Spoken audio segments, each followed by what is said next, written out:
Women's soccer on the Big Ten Network is presented by TIAA, dedicated to equality in retirement.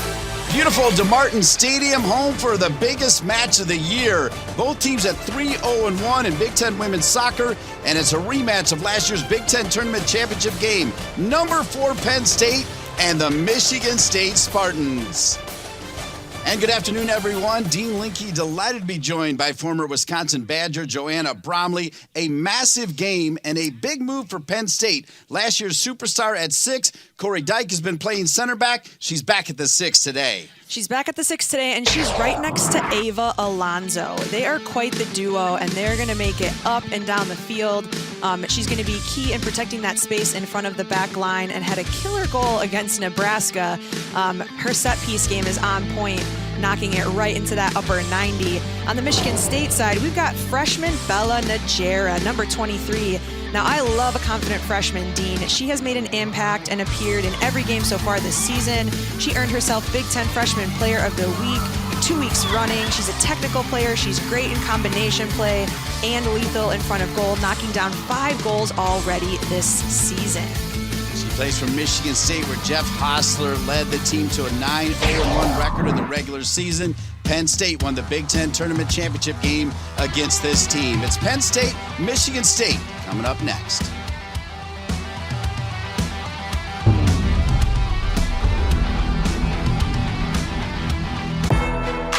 Women's soccer on the Big Ten Network is presented by TIAA, dedicated to equality in retirement, and by State Farm. When you want the real deal, like a good neighbor, State Farm is there.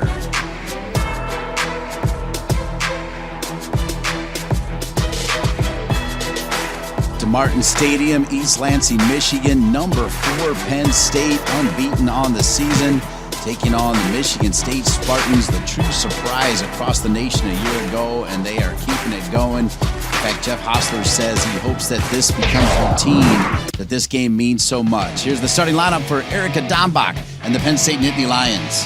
Yeah, a couple other key players to watch out for, Dean. As I mentioned, we've got Ava Alonso. She's great in distribution, solid 1-2 touch, quick playing player. She has 6 assists this year, top drawer National Team of the Week. You've also got Mika Shimon at center back, experienced center back in the midst of a breakout 2023 season, so keep an eye on her as well. And the starting lineup for Jeff Hostler and the Michigan State Spartans. Yeah, Caitlin Parks has been an awesome goalkeeper so far for Michigan State. Solid. She's a transfer from Wake Forest, where she spent 4 years and earned 6 varsity letters, 4 in soccer, 2 in track and field. Coach described her as a very cerebral player, knowing the game well. Then keep an eye on Emerson Sargent, number 19 up top, Big Ten Offensive Player of the Week. Coach called her a Swiss Army knife because she's so versatile, fast, gets up and down the field, involved in the attack, and awesome on defense. There's the Haas, Jeff Hostler. What a job he's done in 3 short seasons. He won 3 national championships at Grand Valley State at D2, and then got the nod to come to Michigan State and has turned this program around. And there's Erica Dombach, who just came over to shake Jeff Hostler's hand. As you see the record for Jeff Hostler with the Spartans, 35, 10, and 8, out of this world. And it's interesting, he doesn't have very many losses, and he seems to remember every single one of them. Another person who just won her, that's Ann Cook, the assistant to Erica Dombach. They kind of go hand in hand as they played together as well. Erica Dombach, just a moment ago, shaking the hand, though, of Jeff Hostler. 17th season, Erica Dombach considered one of the candidates actually for the USA women's job. That's how great a coach she is. Yeah, impressive. She is in her 17th season with the Nittany Lions, a 2-time National Coach of the Year, 5-time Big Ten Coach of the Year. Dombach has led her team to 15 NCAA tournaments, 11 Big Ten titles, 4 Big Ten tournament titles, and walking away with that 2015 NCAA National Championship.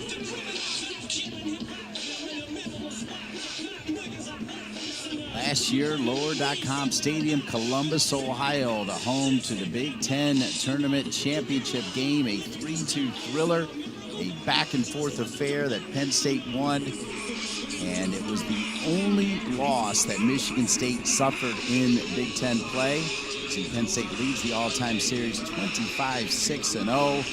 again, that last meeting, Allie Schlegel now plays for the Red Stars, as you see Erica Dombach, who has been with Ann Cook the entire time. She's also been with Tim Wassel for 14 of those years. They have a culture coach in Kara Cook, which is really impressive. And I think somebody like you who works in mental prep and I think even culture, you must be impressed by the fact that they have their own culture coach on staff. Yeah, I mean, especially at least on the Michigan State side, they talked about the positive psychologist that they have on staff, which I also thought was really impressive. Mentioning one of Yogi Berra's quotes, Coach Jeff Haas, the game is 90% mental and the other 10% physical. I was really impressed with how much he addresses the mental aspects of the game with his Spartan team. Penn State in striped blue uniforms, Michigan State in their home whites. Delighted to be with you here on the Big Ten Network. First touch coming for Penn State. Natalie Wilson, number 32, playing it back to Martin Stadium.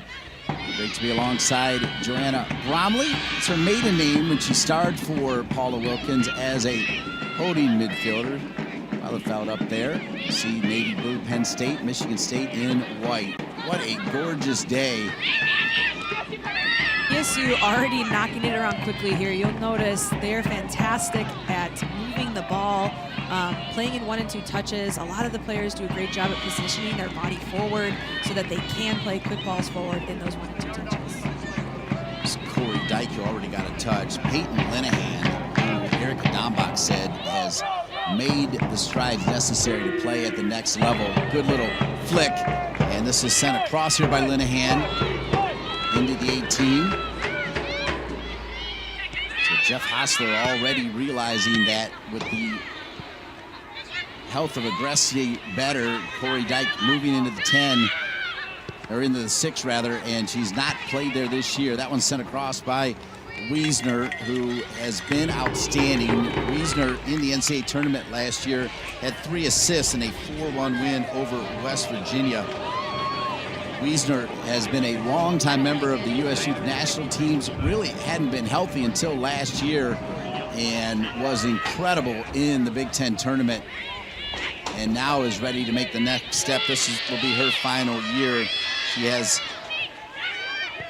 8 goals and 17 assists in her career. Michigan State. I think Michigan State here playing out of the back, they will continuously do this. It does not matter if they are pressed high in their own half. They are determined to play out of the back and maintain possession. Overlapping run coming from Michigan State. They will run out of grass, though, so it'll come back to Kate Asman, who calls herself the grandma of the team, has been there 6+ years, has a .30 goals against average, 31 saves on the season, 271 career saves, which puts her right there among the all-time saves leaders in the illustrious history of Penn State women's soccer. Pretty much automatic pick every year to win the Big Ten, and a flag is up, whistle. It'll come back to offside. Penn State Nittany Lions.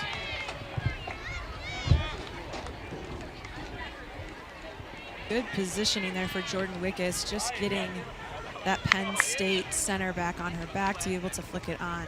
Just position a step offside there. Man in the middle, referee is Ryan Slack right there in neon yellow. Turnover, Michigan State trying to slide it into the top of the 18. Knocked away there by Agresti. Agresti, who had 4 great years at Boston College, was really the heartbeat of the back line for Boston College. Just has this 1 season for Penn State before also being pro-ready. Making her first Penn State start. As you take a look at Kat Asman, will definitely be in the running for Big Ten Goalkeeper of the Year with numbers like that. So go ahead. Keep an eye on the center midfield. We talked about Ava Alonso and Corey Dyke being 2 key players here. And Michigan State is doing a great job at collapsing around them quickly and shutting them down so far. That was Emerson Sargent who ripped it away. As you see Olivia Borgen right there, the sophomore. Olivia Borgen with 4 goals on the season. Michigan State team score in all different types of ways, including off of set pieces. Sent in right at the top of the 18. And no white jerseys for Kat Asman to deal with.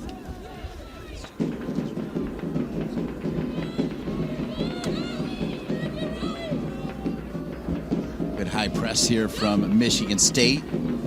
Love to see it on their home field. That's Justina Gaynor.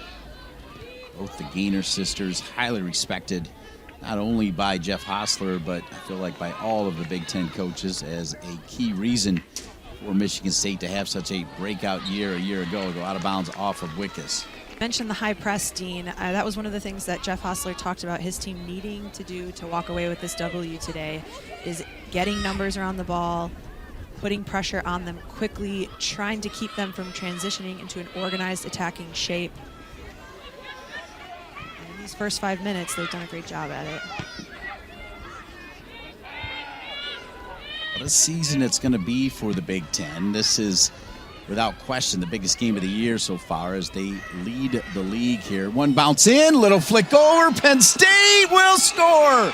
And the Penn State Nittany Lions early on, as Caitlin Parks comes off, it goes right to the 18, a little flick. And Penn State with the lead.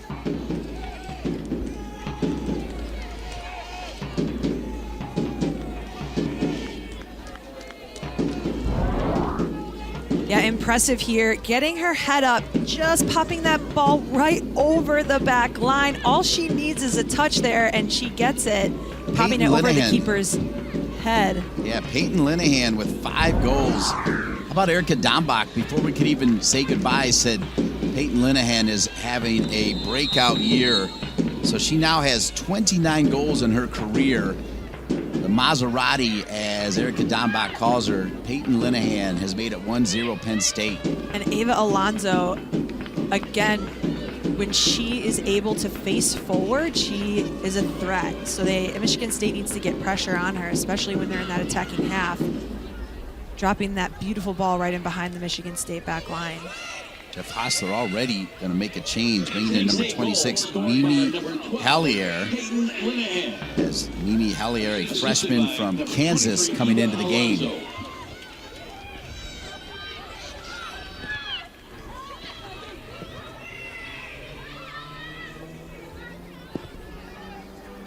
Again, Michigan State determined to play out of the back. They're trying to connect with their midfield two, Bella Najera and Justina Gaynor.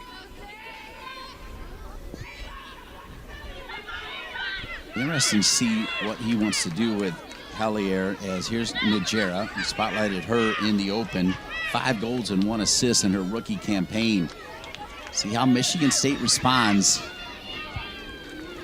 I have to believe that the Corey Dyke start next to Alonso surprised Coach Hostler, because Agresti has not started at all. But that was the plan from the beginning for Penn State, to have Agresti back there with Mika Shimon. Shimon, by the way, another breakout year, 3 goals already, tying what she scored a year ago, and has a lot of coaches outside even of these 2 coaches saying she might be the Big Ten Defender of the Year, talking about the very tall German Mika Shimon. Yeah, her and Agresti, a great duo, center back duo back there. And then, as you mentioned, Corey Dyke, they're excited, and it was strategic to put her in midfield next to Ava Alonso.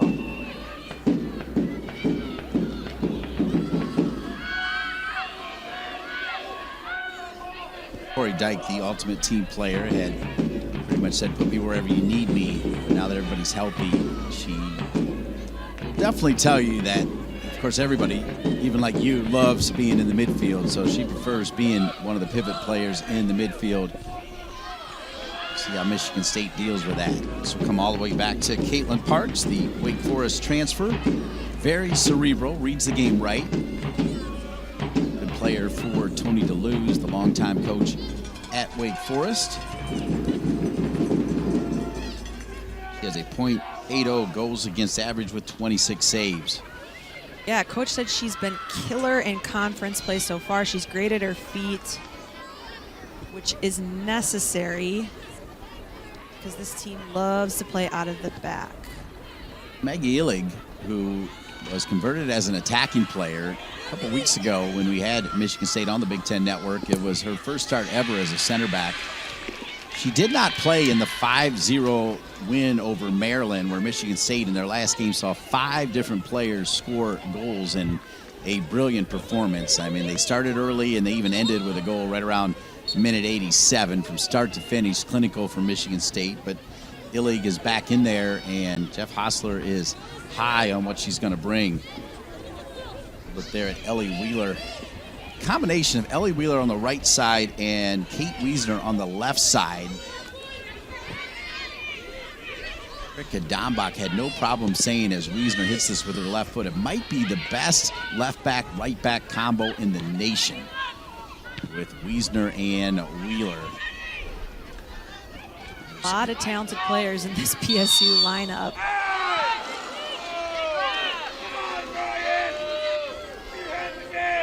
Talk that it might be one of their best lineups ever. A lot of players in defense that are out for Defensive Player of the Year, midfielders as well. Caitlin McBean, a strong and physical forward that's made for the Big Ten. Alonzo over the ball. Alonzo in 2021 was named the Big Ten Freshman of the Year. That one will fall to Shimon. Still inside the 18 for a moment. It'll be knocked out of bounds. It'll be a throw in for Penn State. Really good pressure there coming from Olivia Borgen. Coach mentioned a couple keys for Penn State. Erica Dombach said using those 2 fullbacks in the attack. They've certainly done that so far, getting pressure on the ball quickly, making that Michigan State team uncomfortable and trying to regain possession, but then finishing big chances. She said the team has gotten a lot of opportunities, but they need to get more on net and in the back of the net. There's Kate Wiesner, 1 goal and 4 assists on the season last year, 2 goals and 11 assists. Top of the 18, it's Linehan. Thought it was a handball. So Linehan certainly looked like it. Off to a tremendous start, scoring her 5th goal of the season already to make it 1-0 and almost had the brace.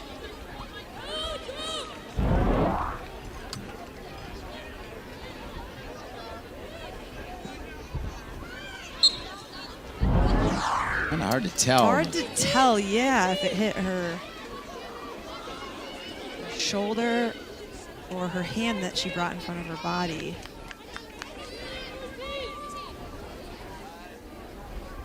Peyton Linehan, a couple years ago, described by Erica Dombach as a Maserati. You just bring it out when it's game time, and she is off and ready to roll, and already scored one in this one. Now 29 career goals.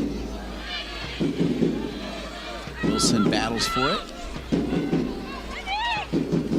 Ellen Najera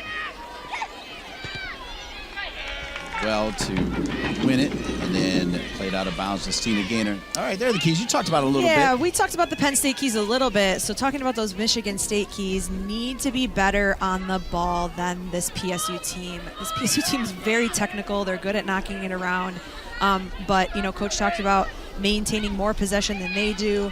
They have an advantage in the midfield with being up 1 player. Also mentioned needing to press quickly, getting pressure on this Penn State team, making them uncomfortable, and then finally minimizing the number of set pieces that Penn State earns. They are great at capitalizing on those. They've already had a couple, so try to minimize the rest of as many as they can, at least in the half. Great Erica Dombach looking on. She's got 2 daughters, and when asked about coaching the USA, she said she's at home in Happy Valley. This is where she wants to raise her daughters. Her daughters have 30-some sisters every single year on this team, and they're pretty happy, so I think she meant it. She had been part of staffs for the USA at World Cups previously, so they know all about Erica Dombach.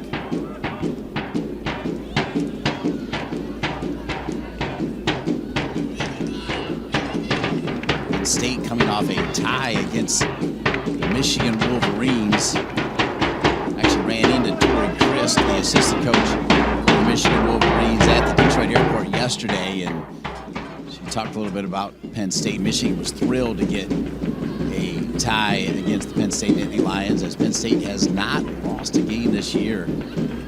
Just those couple of ties. North Carolina to start the season. What a way to start the season, by the way. North Carolina and Penn State. Yeah, they no losses, and they have yet to trail in a game. They're actually only one of two teams to do that in the NCAA. The other two being Dartmouth and Texas Tech.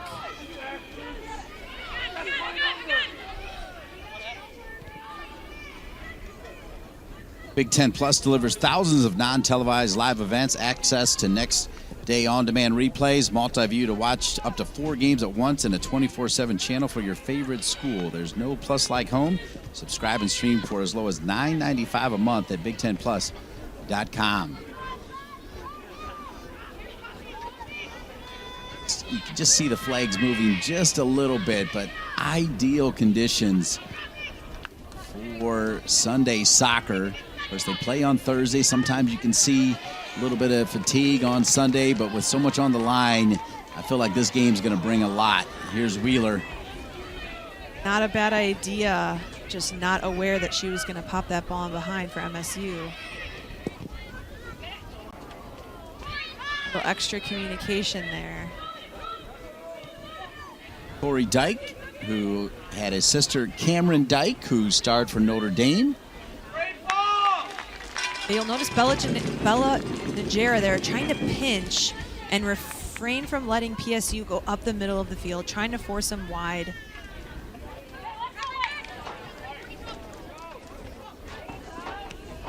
In short order, Jeff Hostler has turned DeMartin Stadium into one of the top places to watch women's soccer. Last year, I believe they finished top 5 in attendance per game, as Red Cedar Rowdies, who always have been behind the men's team, now behind the women's team as well. Turnover for Penn State. Rare. Michigan State can match it right here. Asman is beaten. Michigan State has the goal open, and it's denied by Shimon all by herself. Shimon allows Asman to get back in there. Now it's Wheeler. It's still loose. What an opportunity for Michigan State. They're still trying to make it happen. Still not out of trouble. It's Shimon again. Shimon saving the day. Impressive through ball there. She had an open net. Good awareness from PSU to get players back, knowing their keeper was out of the net, off the line. Keep her from having an open net to shoot on. Wow, how did they not score there? Let's take a look at what happened here. Again, that great little through ball. She takes a good touch. Both those center backs getting back in front of the goal, keeping her from having an open net to shoot on. It's Emerson Sargent, who's just such a fantastic player that put all that pressure. Right now, Kat Asman, thankful to have Mika Shimon in front of her, as Emerson Sargent was able to beat her. I mean, she got around her, and if Shimon doesn't make that play, we're tied at 1 here. Yeah, I mean, Coach talked a lot about how versatile and quick Sargent is. She can create things out of nothing.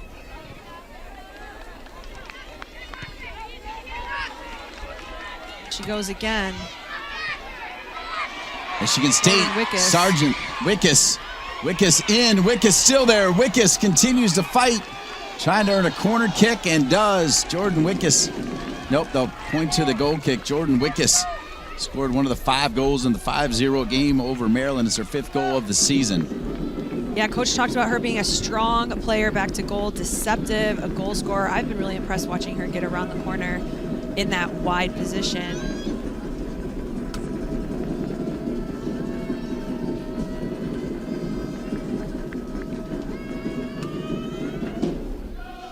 PSU team is another team that wants to play out of the back. They want to keep it. Michigan State aware of that, so keeping all of their lines higher. Michigan State continuing to be dangerous after falling behind 1-0. Very much believing they can get back into this. Here's Reagan Cox. Knocked out of bounds. We throw in back from Michigan State.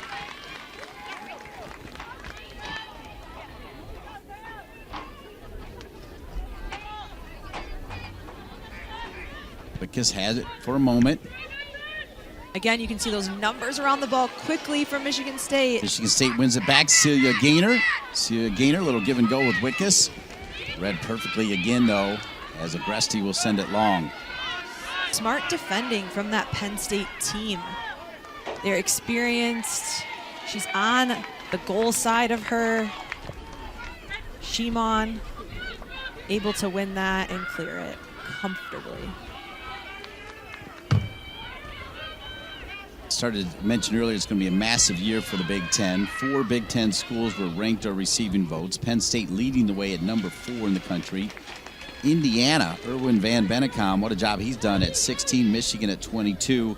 Michigan State receiving votes. And let me just flat out say it, as clear as I can say it, Michigan State is one of the 20 best teams in the country. The fact that they're only receiving votes with an unbelievable season last year and an 8-2-2 season this year is ridiculous. Like, it's not right. They deserve more respect, win or lose in this one. Wickes now on it. Wickes trying to tie it. Great track back by Penn State. Michigan State continues to be dangerous as Agresti is there to save the day.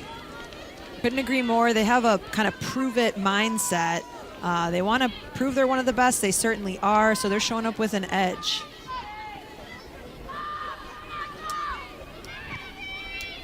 I mean, for years, Michigan State was down near the bottom of the standings. Jeff Hostler arrives from Grand Valley State and instantly turns this team into a power. 9-0-1 a year ago. Probably should have got a higher seed even in the NCAA tournament after falling to Penn State in the Big Ten tournament game.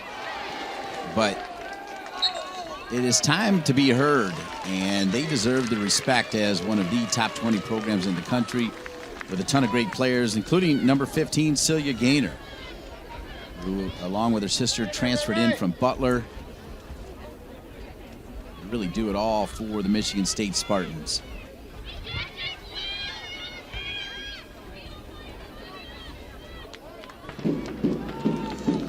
Free kick opportunity.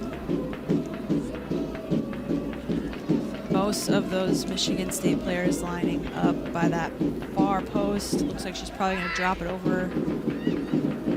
It's into the 18. Shot from distance, and not quite on frame. It looked like Kat Asman was going to be able to get over anyway, but decent shot from way downtown by Gabby Mueller, the senior, transfer from Baylor. Yeah, impressive strike there. She could have only taken it one touch, and she did. Getting over the ball, but as you mentioned, Dean, just wide.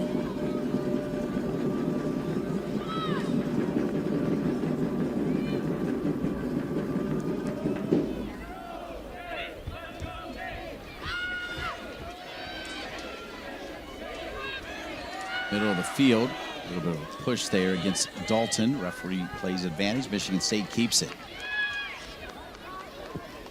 Gaynor in the middle of the park will switch it to Reagan Cox. Reagan Cox. Nice pass here. Wickes. Good size, good stride. That's great 1v1 defense there, though, by Wiesner. Go ahead. Yeah, just doing a good job at keeping her wide there. This Michigan State team is moving the ball quickly. You know, Jeff Hostler said they need to do that. They need to maintain possession. They need to move the ball in 1 and 2 touches. They're doing just that. And they are getting opportunities.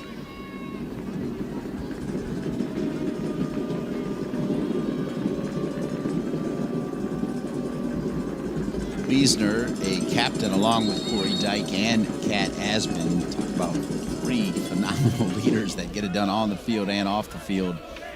Hard to find 3 better captains. Michigan State again. They have not hung their head after falling behind 1-0. A little push, and they're going to say this happened right outside the 18. So close, but it'll be a dangerous free kick as Sargent continues to slice and dice. Yeah, so technical. You see that little Matthews move there, inside of the foot touch, leaning to pull that Penn State player just a step to the right. Another touch to go around her, and she does draw the foul. Now Corey Dyke been back there with Shimon for every game except this one. Will come back to help on this free kick opportunity. 21:30 remaining with the right foot, far post. Header will go side netting. Impressive strike to far post. Just couldn't get behind it to get it back in the direction of the goal. Reagan Dalton. She elevates, but again, just 2 more steps backward and moving those hips, squaring them up with the goal. And she might just get that on frame. But a fantastic effort. Comes more Michigan State. Asmund is there, and she's got it. Yeah, Reagan Cox really getting forward. Coach mentioned she would do that. She is lethal in the attack. She'll push high. She's strong in combination play, wants to get involved.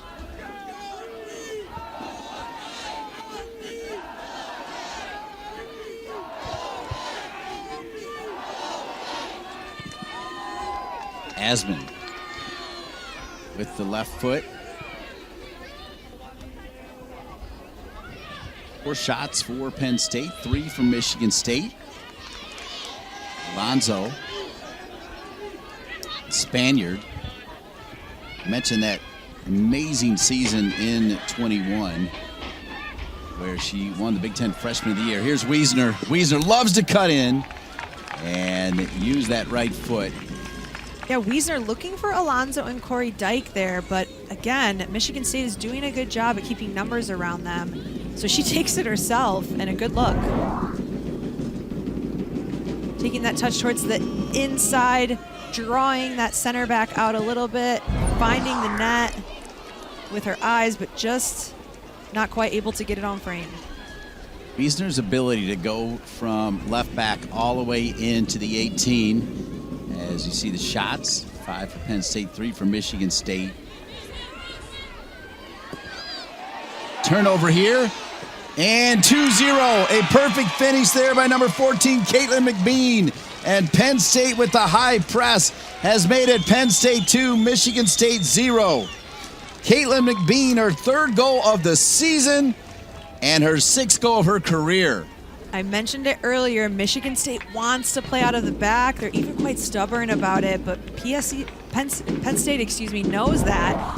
They deliver some high pressure here in the 18-yard box. Not a great decision to play it across the face of the goal. Penn State is there. And a quick 2-touch finish. I'm telling you, this Penn State team is loaded. Hopefully, my esteemed broadcast partner, Joanna Bromley, will give me credit for saying that I think it's one of the best lineups they've ever put out there. And they've got incredible depth on the bench as well. This one sent in Olivia Borgen right at the top of the 18. But when you break down this team, they have in Asmund arguably the Big Ten goalkeeper of the year. They have in Shimon arguably the Big Ten defender of the year. They have in Wiesner and Wheeler the best left back, right back combo maybe in the country. In Agresti, you have a player that played 4 years in the ACC for Boston College. Now you have Corey Dyke, considered to be one of the best 6s in the country, back at the position she loves. Ava Alonso, after suffering that torn ACL after the 21 season, is finally back and better than ever. You've got the Maserati and Linehan, and then you have all these options up top, including their transfer Rebecca Cook from Quinnipiac, where she scored 22 goals to lead the nation a year ago. Hasn't played as much for Penn State, nor has Rowan Lappy, who was an all-Big Ten holding midfielder for Northwestern a year ago. That's how deep and good this Penn State team is. Talent splashed all over the field, and you're seeing it play out right here. This Michigan State team needs to remain calm. We all know a 2-0 lead. It's easier to come back from that. Stick to those keys that Coach Jeff Hostler talked about. Lonzo finding Dyke. Dyke with a turnover. And a foul called against Michigan State. It'll come back to Penn State. It looked like a good battle to me. Just extending that arm a little bit too much from Sargent.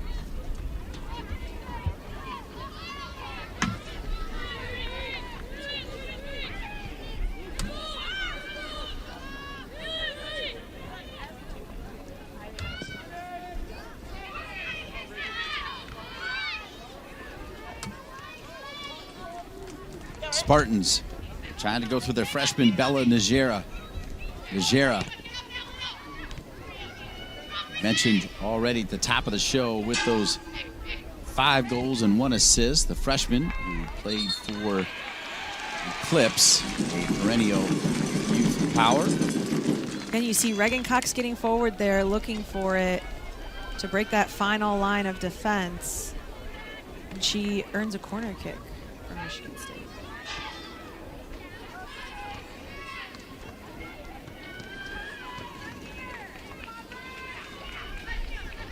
Michigan State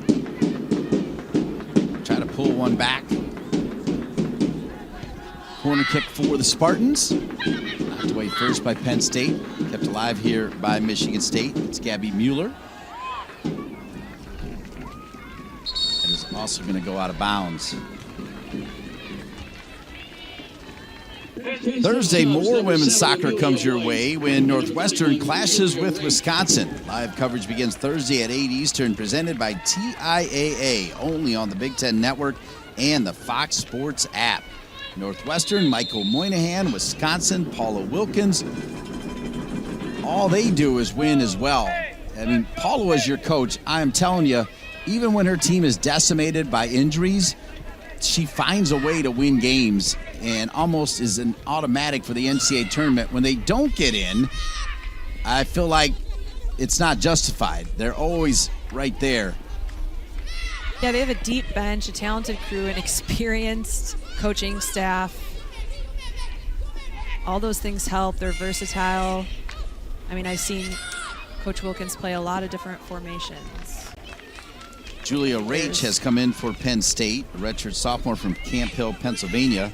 And Amelia White, who has started quite a few games, the sophomore from Fort Wayne, Indiana, and Fort Wayne United, has also come into the game. Amelia White, another big-time talent. Out of bounds by Wheeler.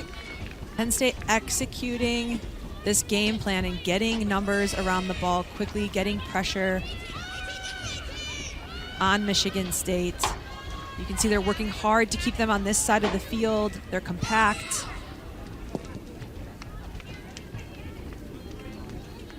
And what appears to be a little bit of a frustrated Michigan State knocking it out in one touch. Penn State will win it back.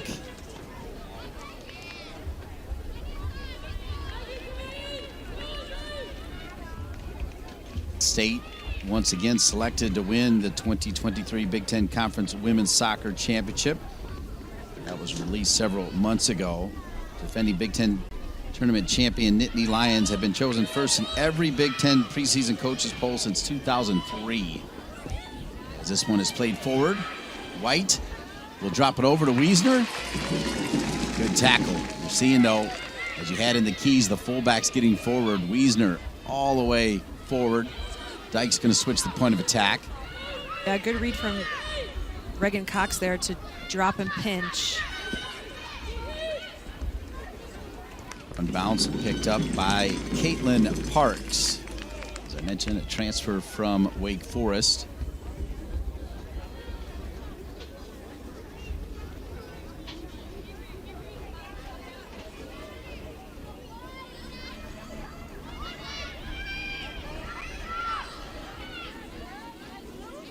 Michigan State Still trying to play their game, play out of the back. did have that costly mistake, though, where Bean was able to capitalize with the second goal and that pressure from Penn State. And you wonder if a few direct balls up over the top might release some of that pressure and make Penn State adjust and drop back just a little bit. Maybe give Michigan State a little bit more time on the ball. Talked about the depth of Penn State. As you see, Elle Kirshner, number 24, coming on with Rebecca Cook. Rebecca Cook Number 27, that right there is Elle Kirshner, senior. Michigan State substitutions, number 20, Zivana Labovich. And number 4, Sophia Piotrowski. Michigan State also bringing in some new players as Sophia Piotrowski has come into the game. Number 24, Elle Kirshner. Number 27, Rebecca Cook. 12 minutes and change left here in the first half. Rebecca Cook scoring all of those goals a year ago for Quinnipiac. One of 3 transfers. You've got her, you've got Agresti, who's now starting center back, and you've got Rowan Lappy, who trying to find her way on this team.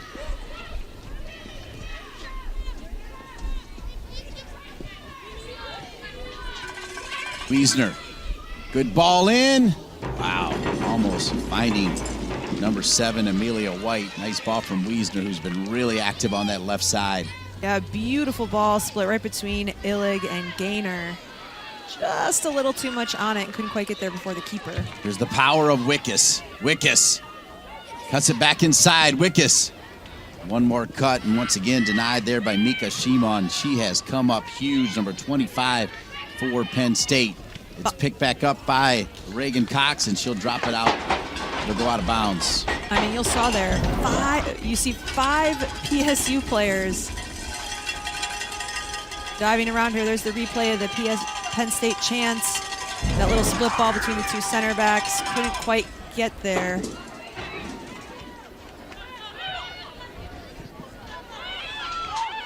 Piotrowski into the game for Jeff Hostler. See what kind of adjustments he makes in the second half. We still have 11 minutes remaining here in the first half.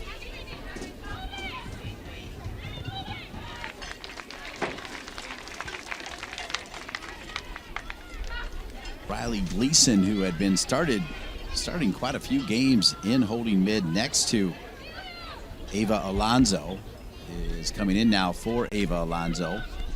So Gleason will sit next to Corey Dyke. What a luxury with a 2-0 lead to be able to play that many players in the first half on the road. This after a tough tie against Jen Klein and the Michigan Wolverines, talking about Penn State. Meanwhile, Michigan State coming off just a rock show performance against the Maryland Terrapins. 5 goals from 5 different players and a 5-zip win over Maryland.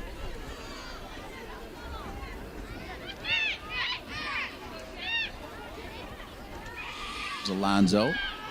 She will be subbed out next opportunity. She stays in there now at the moment, though. For under 10 minutes here in the first half. Turn there. Back in, Michigan State trying to get one back, and guess who? Once again, Mika Shimon.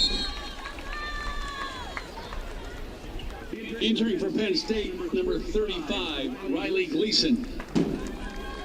Awareness there from Justin Gaynor to turn. I believe finding Emerson Sargent in the 18-yard box. So Gleason into the game. Had been starting a ton. Redshirt sophomore from Mission Viejo, California, part of the SoCal Blues.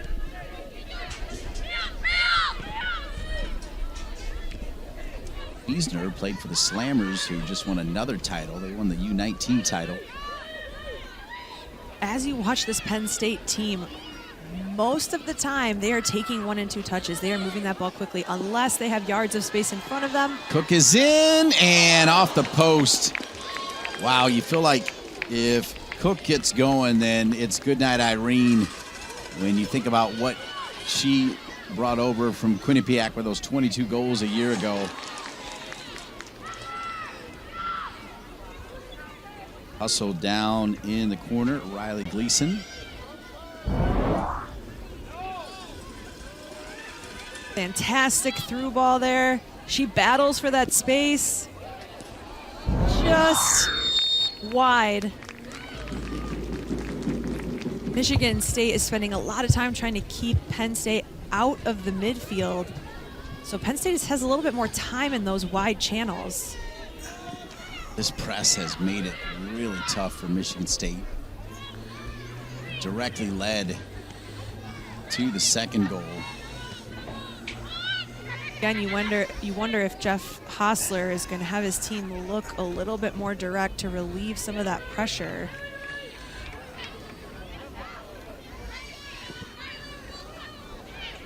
Shimon. Not her best pass, but cleaned up by Corey Dyke. Dyke now with 7 goals and 3 assists in her career from Littleton, Colorado, part of the Rapids. But as I mentioned, growing up in Colorado, you think about those superstars. She played youth soccer with Sophia Smith, who's pretty good, by the way. Might be the new face of the U.S. women. Star for Portland, top the table in the NWSL. And her sister Cameron, foul for Penn State. Knock there from Agresti. Jordan Wick is doing a really good job at battling and holding that space back to goal, finding multiple opportunities to turn and run at the Penn State back line. Agresti with her first start of the season, transfer from Boston College. 6 minutes remaining. Michigan State with an opportunity to send one right to the top of the 18. That's exactly what they're going to do. Looking for a little flick, loose ball. Corey Dyke can't get there first. Michigan State will win it back. The Spartans, little touch again. Wickus juggling it. Wickus volleys to herself, but can't get much on it. And Asman will take care of business. Impressive ball control from Wickus, just popping it over her head, getting her body over it. One time on frame.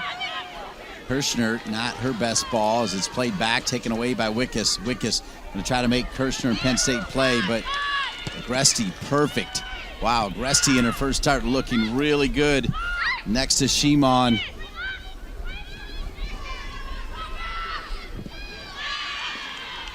I gotta believe Big Ten coaches that have later games looking in are like, oh my goodness, now she's ready. Now we've got Alonzo, Dyke, and then you have Gleason and Lappy that all can play those pivot positions.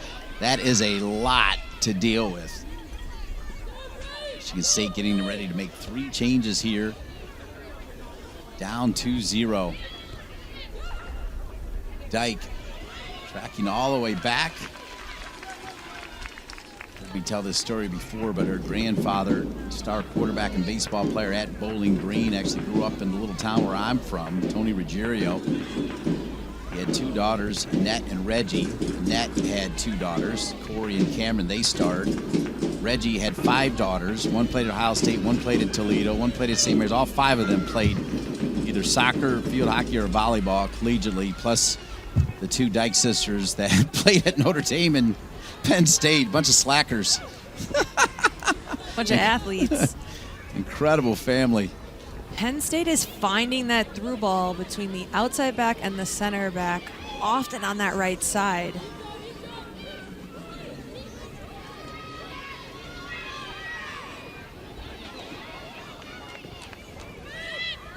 Play it through the freshman Najera.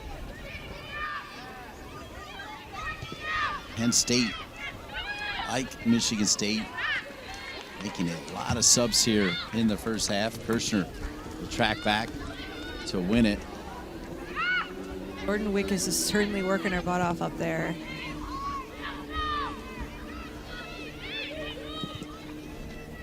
Five players off the bench for Penn State. 3 off the bench, and 3 more looking to come off the bench for Michigan State to make it 6. They can find the opportunity to get in.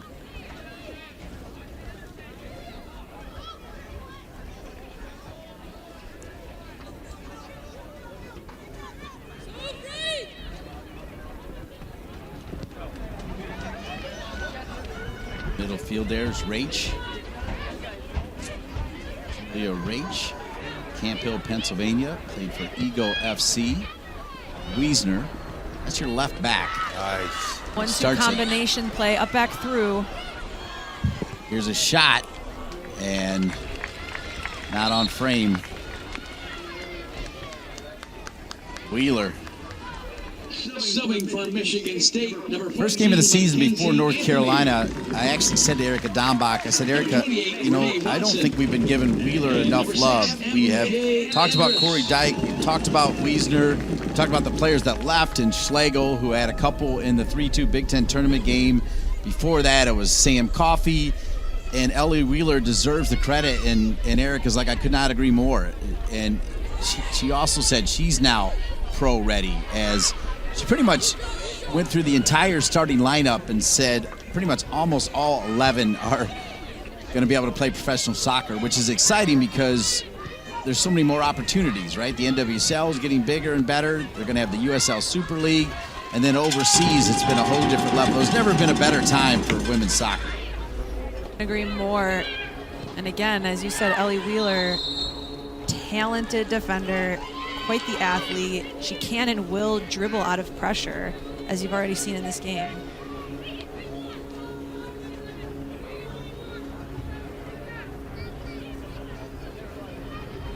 Eight shots for Penn State, 2 on frame, 4 for Michigan State, 2 on frame. Corey Dyke over the ball. Corey Dyke with her right foot, trying to find the big center back, Shimon. Just a little bit too deep, and it's in the hand of Caitlin Parks. Continue to stay with the notion of building out of the back. Celia Gaynor. Ups over to Reagan Cox. Reagan Cox described as the best 1v1 defender, best attacking defender on this Spartans team. 1 minute. Boy, it would be huge if Michigan State could somehow pull one back here in the final 45 seconds. Good build out there from Michigan State. Again, they're remaining patient. They're sticking to their game plan, trying to play out of the back. They find Bell and Ajera, and they're able to break that pressure. That's Wiesner. As you look at Jeff Hostler, perhaps maybe a little bit surprised by some of the changes that Erica Dombach made, but I tell you what, he figures it out. So we'll see what kind of adjustments they make for the second half. 3 national championships at Grand Valley State. He's from Michigan, went to Elma, coached at Elma, Grand Valley State. Now right at home at Michigan State, where he had worked a ton of camps. But the story of this game has been the number 4 team in the country without a loss. Penn State 2, Michigan State 0. Impressive starts. Again, when we talk about how versatile this Penn State team is, how they're able to really apply the game plan that Erica Dombach talked about. And, you know, looking at their keys to getting a win today, they've certainly done that. Those 2 fullbacks doing a fantastic job, getting pressure on the ball quickly and finishing some big chances. All right, we're going to step aside and be back with more right here on the Big Ten Network. Top of the table matchup. Penn State, Linehan getting started early with a beautiful chip goal to make it 1-0. The Maserati, Penn State would add one on a mistake in the back, and your halftime score is Penn State 2, Michigan State 0. Big Ten women's soccer on the Big Ten Network.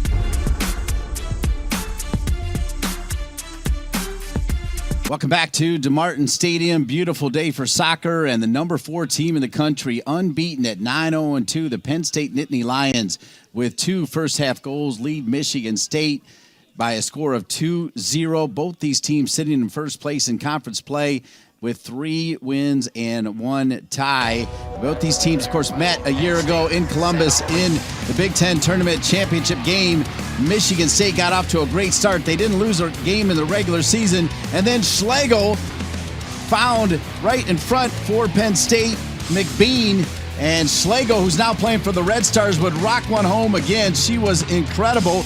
But then Lauren DeBow with a beautiful DeBow blast would score again, so we're tied at 2, and this game would keep on going back and forth. They drop it in again.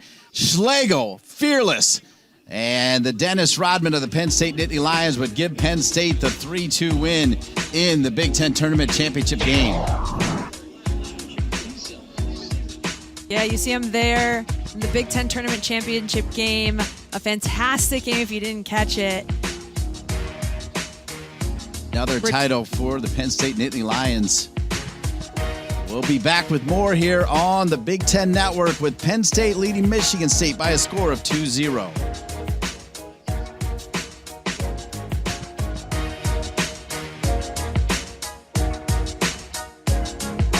Penn State, your number 4 team in the country with a 2-0 lead over the Michigan State Spartans, as you just saw in our last segment, a rematch of last year's Big Ten Tournament Championship game. Alongside former Badger Joanna Bromley, I'm Dean Linke, and let's take a look at the first half highlights. Some good stuff from the Nittany Lions. Some beautiful goals from Penn State. Just dropping it right in behind the back line. Linehan just getting that little toe poke. That's all she needed to hit that net. Emerson Sargent with a few almost, beating the keeper, but Penn State doing a good job getting numbers back on the line to protect that goal while their keeper was out of it. That was Linehan, almost made it 2-0, then on this mistake, McBean makes it 2-0. Fantastic pressure from Penn State, and McBean, a 1-2 quick, easy touches, slotting into the left side of that goal. Take a look at the stats. 8 shots for Penn State, 4 for Michigan State. It's important to mention that Alonzo, with that perfect pass, now has 7 assists on the season, as she had that drop to Linehan to get things started. Sargent and Wickus both with a shot on goal. 1 corner in the first half. That's it. It's Penn State 2, Michigan State 0. Back with more from DeMartin and the campus of Michigan State right here on the Big Ten Network after these messages.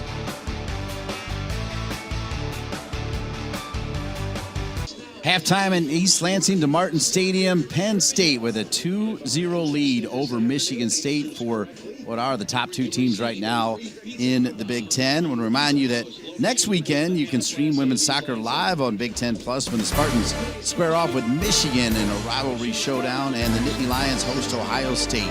There's no plus like home. Download Big Ten Plus and subscribe today.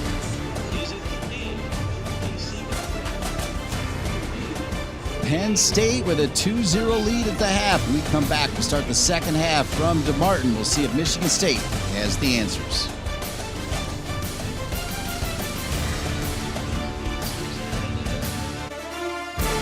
Later tonight, don't miss volleyball. The Spartans host the Scarlet Knights. Live coverage begins tonight at 7 Eastern, powered by Unleaded 88, only on the Big Ten Network and the Fox Sports app. Back at DeMartin Stadium, home to the Michigan State Spartans, but this team has been the story right here in the blue uniforms of Penn State Nittany Lions. They won the national championship in 2015, and Joanna, I said a couple games ago that I think Penn State has the talent to win their second ever national championship. Are you with me on that? Absolutely. You know, on the offensive end, 13 different Nittany Lions have collected a total of 27 goals on the season. The 3rd highest goals per match mark in the Big Ten Conference. So, you know, Penn State's balanced offense, solid back 4. I mean, it's on display for you today. And you said it, and I'll say it again, maybe the best Penn State starting lineup we've seen. Yeah, in quite some ever. time. Well, and that's talking about a time when they had Coffey, Taliaferri, and Schlegel starting for Penn State. So to throw that up against that team is saying something. Coffey now a star for Portland in the NWSL and was just on the fringe of making the last World Cup. I think will make the next World Cup. Curious to see what adjustments this Michigan State team is going to make in the second half. And we talk about a 2-0 lead being a dangerous one. Good start for Michigan State. Yeah, that was the key right there. Is finally healthy, number 20, Michaela Agresti. Pretty much a 4-year starter for Boston College. Came in injured, and all along, though, they were looking forward to the Michaela-Mika combo as Michaela Agresti and Mika Shimon driven in. Good start for Michigan State. Whatever Jeff Hostler had to say, they were ready. Here's Linehan, who took that great ball from Alonso to make it 1-0. It's going to roll out of bounds off of the feet of Natalie Wilson. Played for McLean in the ECNL. He's got 2 assists on the season. As you mentioned, some good adjustments so far. You see Michigan State moving the ball just a little bit quicker, trying to move it a little bit more left to right, finding different channels. Inside Joanna Bromley, a former holding midfielder for Paula Wilkins and the Wisconsin Badgers. Dean Linke, delighted to be with you. This one started just after noon Eastern. Offside call there. She was off, came back on because she touched that ball. They're going to call it.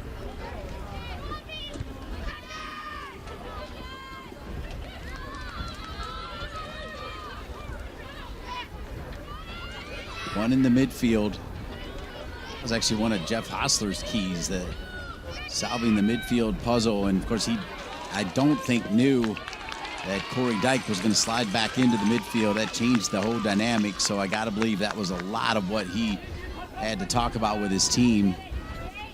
Try to keep an eye on how they deal with Dyke. Wickus has played another great game, and Wickus has earned a corner kick. Corner kick, Michigan State. Couple corner kicks already this half. You've seen this Michigan State team score in a lot of different ways.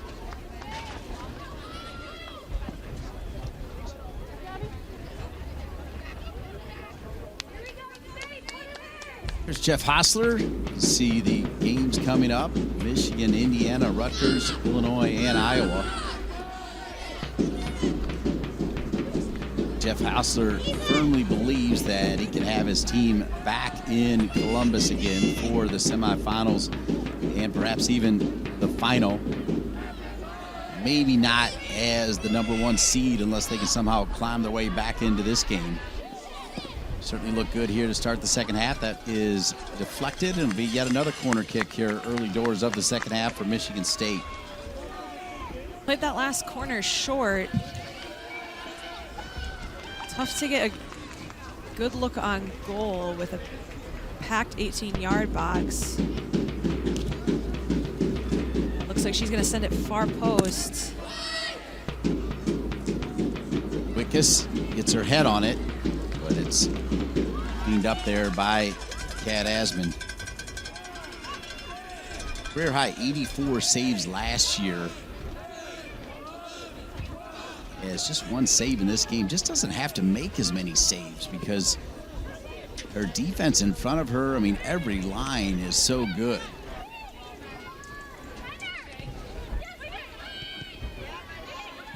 Caitlin McBean. Mentioned Erica Dombach's 2 daughters. Caitlin McBean, their favorite. She'll babysit periodically.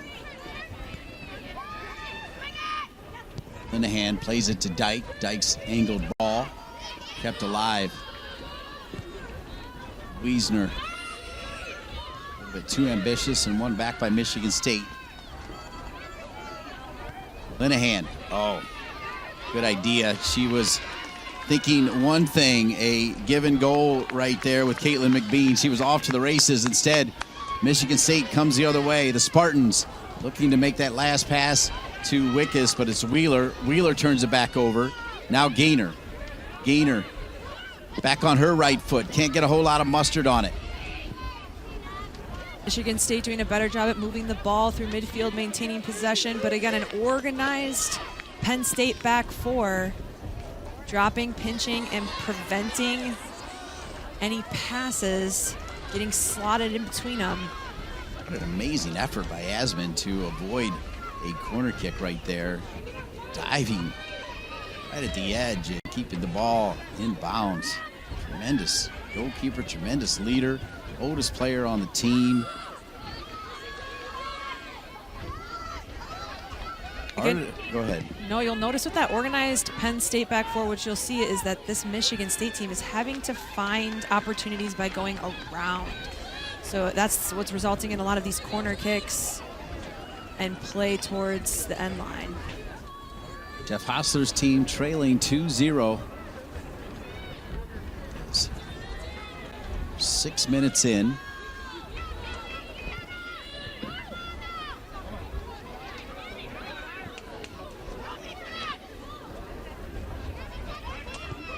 Great job from Michigan State breaking that midfield line, but a little miscommunication with Jordan Wickes.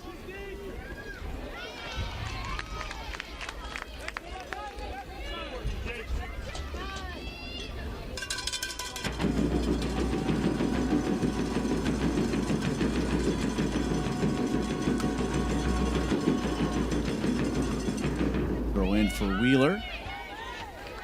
Linehan. Well defended by Michigan State. That's Reagan Dalton, who is fantastic. The whistle against Penn State will come back to Michigan State. Another key for Michigan State is to press quickly, getting numbers around the ball, preventing this Penn State team from getting into an organized attacking shape. They're doing much better at that so far this half. As you'll notice, 1 or 2 Michigan State players getting pressure on the ball immediately.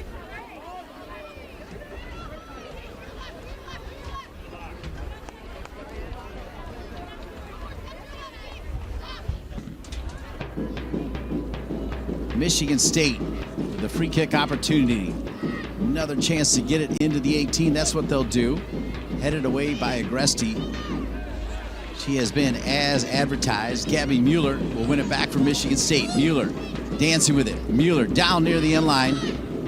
Sent in but cleared out of there by Riley Gleason, who stays on to start. Came in late in the first half. Starts the second half.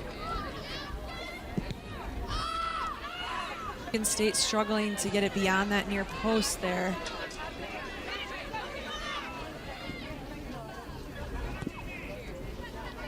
Little touch here by Wickes. She is strong back to goal. Gainer. Sargent. Sargent. Back across. Perfect pass. And Michigan State has pulled one back. Jeff Hostler making some changes. Getting Sargent on one side. You need to make the runs on the other side. That's the only part they were missing. And it's now 2-1. The goal scored by Reagan Cox. Jordan Wickes strong back to goal, but then finding Sargent a little through ball and that back post wide open for number 8, Reagan Cox, who we said she gets forward, she gets involved in the attack. Doesn't matter that she's a right back.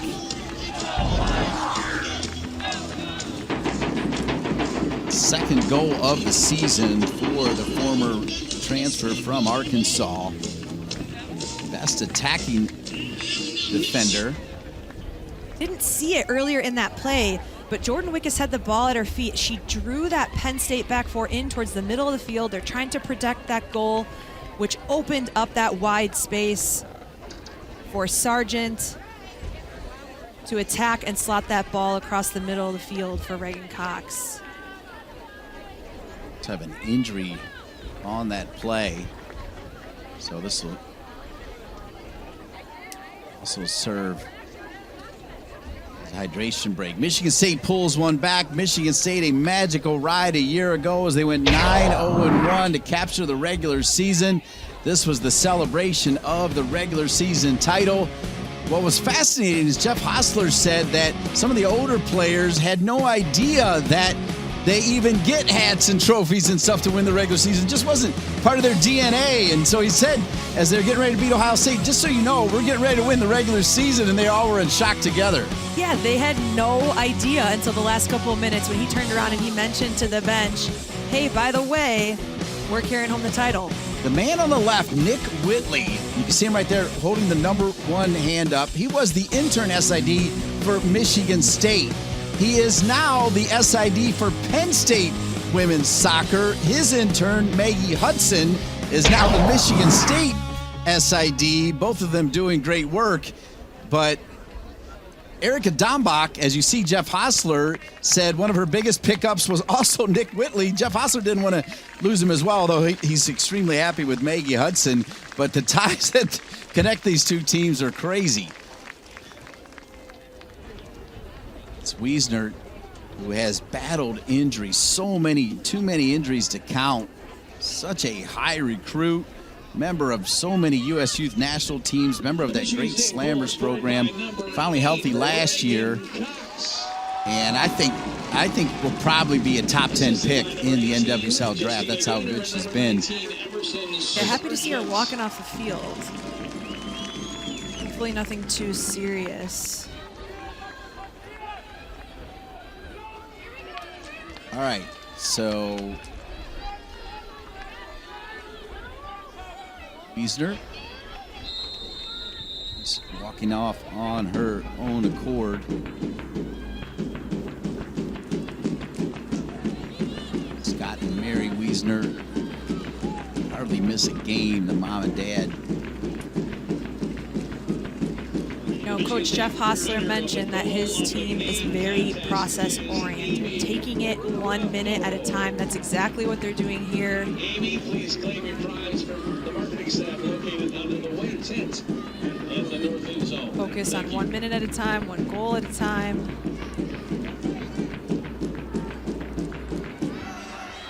The mantra that they kind of carried over from last year was, yeah, that's cool, but there's always more work to do, which I loved. Good pressure here from Penn State, trying to pounce inside. There was Olivia Borgen, who is kind of like the Ellie Wheeler in that we didn't give Wheeler enough credit. Borgen with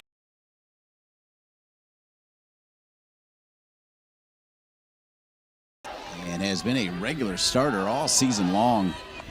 Does it in practice and does it in the games. Yeah, Coach said she's quick, she's fantastic in the air, maybe one of the best on the team in the air.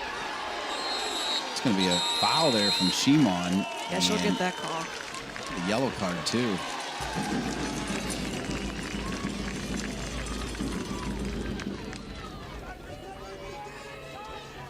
Yellow card issued to Mika Shimon. Yeah, Sargent doing a great job battling for that space. She gets that little nudge in the back from Shimon. You mentioned she did get the yellow.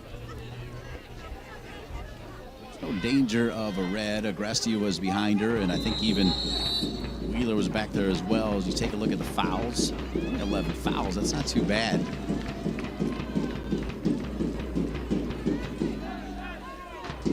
Michigan State right back in this game. Getting numbers in the box there. She just dropped it in a little too deep. Osman able to get her hands on it.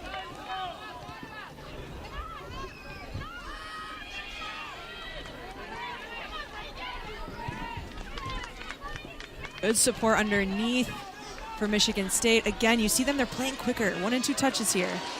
Wickus. Sargent loves to cut back, uses the cut back to earn a corner kick. Michigan State with the most dangerous opportunities so far this half, and 4 corner kicks now. Yeah, Wickus has been a key part of that as well. She found Gainer and Sargent. Sargent then played it across to Reagan Cox to pull one back and make it 2-1, and now a chance to tie on the corner kick. Reagan Dalton is going to launch it into our post.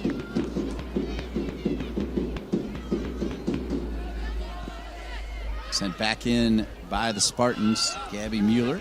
Now the transition is on for McBean and Penn State. Wilson takes a shot. Oh my, really good idea there. Caitlin Parks diving to her left. May have had it anyway, but why not give it a go? Natalie Wilson, the senior from Fairfax, Virginia. Yeah, she's about 25 yards out there. Well struck. You can see the ball's not even rotating much, which means she really made contact well with it. Just wide though.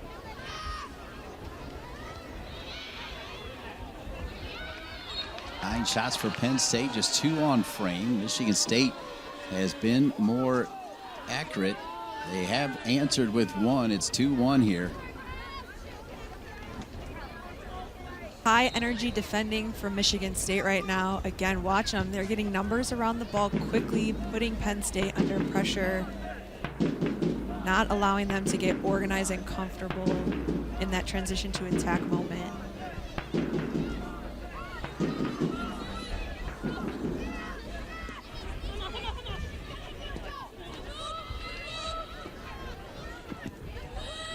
Sent into the 18 by Penn State. One back by Michigan State. Here's Wickus. Wickus can take it all by herself. She needs some white jerseys in support. Right now it's 2-on-5. Wickus, though. One too many touch. Corey Dyke is there. Corey Dyke trying to go in on the challenge. And Dyke helps win. Gets a little help from Riley Gleason. As Alonzo still on the bench, although I do feel like I saw Alonzo getting ready to come in. Alonzo, who dropped that dime to Linehan for the first one. Wickus once again holds it up. Gainer. Wickus! And Kat Asman will parry it away. It'll be a corner kick for Michigan State. It looked like she got a touch on it there. Yeah, it appears the referee agrees.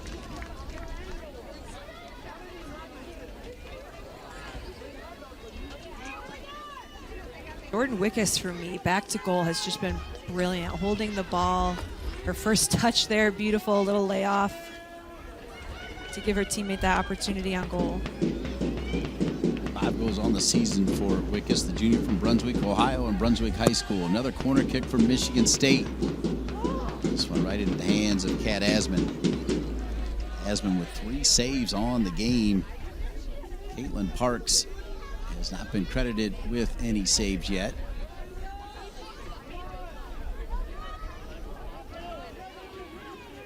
Plenty of time. We had that delay when Wiesner went down with the injury.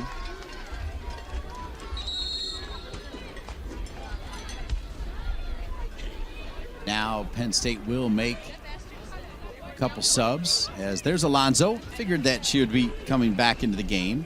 And Rowan Lappy, the transfer from Northwestern, who was just a beast for Michael Moynihan. However, Rowan Lappy is from Reinholz, Pennsylvania, part of the Penn Fusion Soccer Academy, so wanted to come back to her home state. A major loss for Northwestern, although Northwestern keeps on winning anyway. And Lappy will have not just this year, but next year as well. And that was Lappy involved in that tackle. Michigan State in transition. Really good ball. And great defending there by the junior from Berlin, Mika Shimon. Yeah, you'll now notice Lappy is next to Alonzo, so they're now playing that 6th position. Those 2 defending midfielders.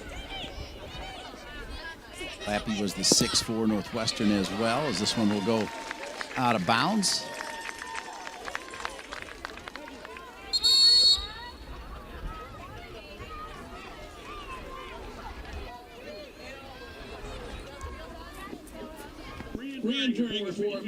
Ivana Labovich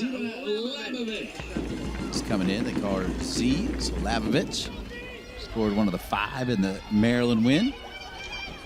Actually started the game. A senior from Indiana, Marion Catholic High School, will now get in. We're under 30 minutes remaining, but yet another corner kick. 7 corners for Michigan State. Can they score? Right to Asman. Wow. Wide open there, but Asman was ready. Kind of unlucky, as Gainer was looking for the tie. Yeah, a little flick. She just needed to redirect that. I mean, a good header from her, but Asman is ready.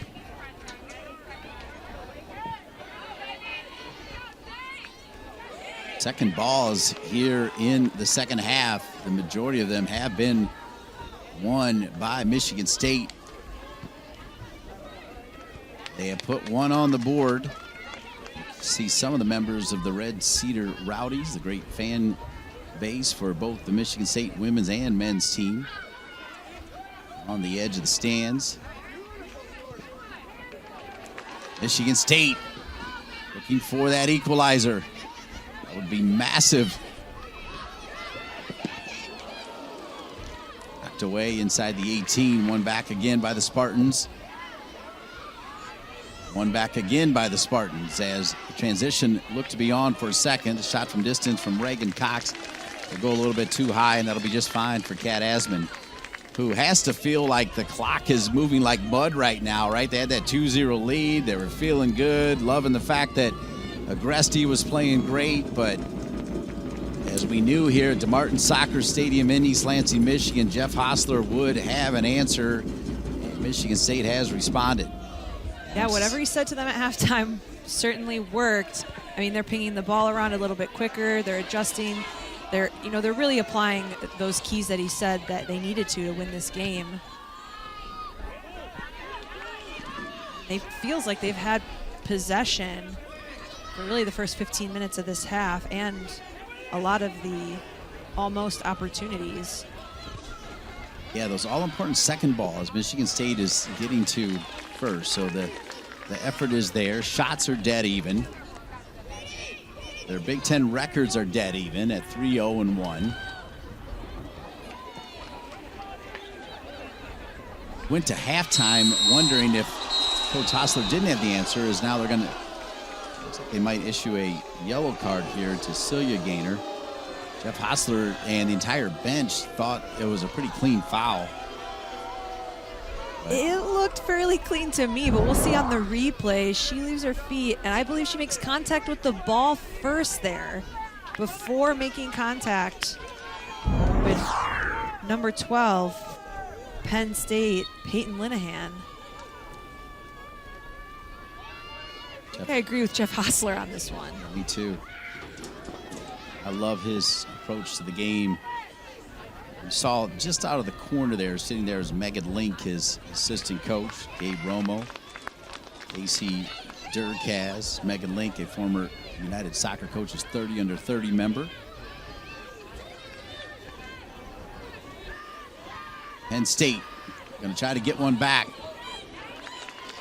Linehan scored the first one, and they'll call a foul on Linehan again even before Alonso got to it.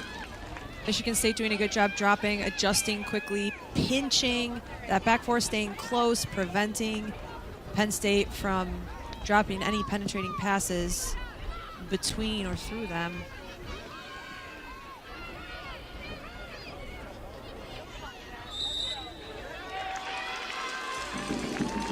Penn State sitting on the ball a little bit there. Can't do that.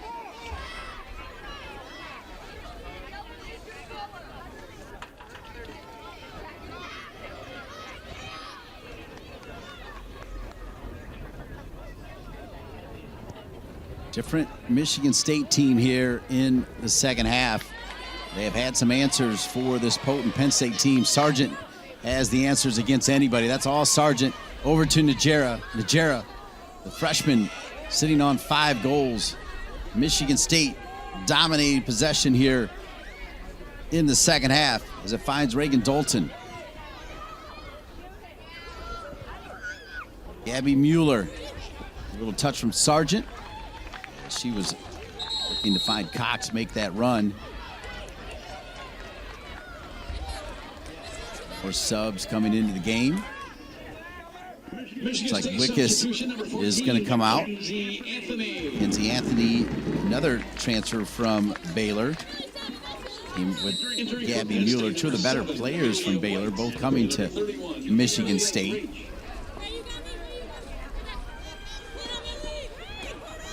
Michigan State. Holzel, the goalkeeper of the year now with Portland, and Lauren DeBow, not playing soccer anymore, but 10 attacking player of the year a year ago. Penn State attempting to clear that ball.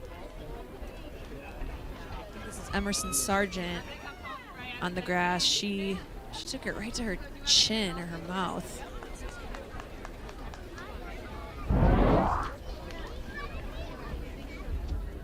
And yeah, looking to clear at Penn State back four. Emerson Sargent taking it right to her face. Sargent, a difference maker. This has been the second injury delay here in the second half. Wiesner for Penn State the first time, which kind of allowed both teams to get a water break and also get some instruction from their benches.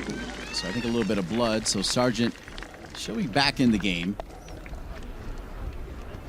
Doubt she will be. As you mentioned, she is fit. She feels like she's all over the field right now, just getting up and down. Jeff Hostler trying to encourage his team. Substitution in number 6, MJ Andrus. The story he's been. MJ Andrus is going to come in as you take a look at Reagan Cox.